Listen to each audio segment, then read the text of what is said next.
Hello, welcome to Do It Yourself channel. Today I will show you where to find the option and how to deny all files access to our applications in Samsung Galaxy S22.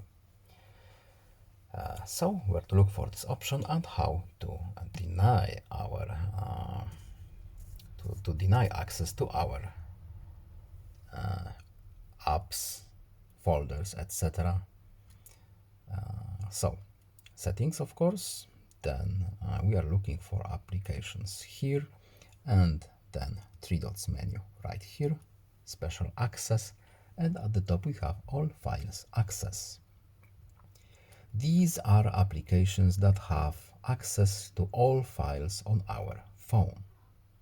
So to deny access, we simply, as you can see, pick and choose, just single tap,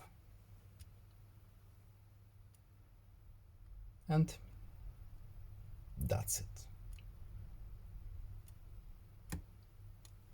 I hope this video was helpful to you. Please leave a like and subscribe. Have a nice day and see you in the next video. Goodbye.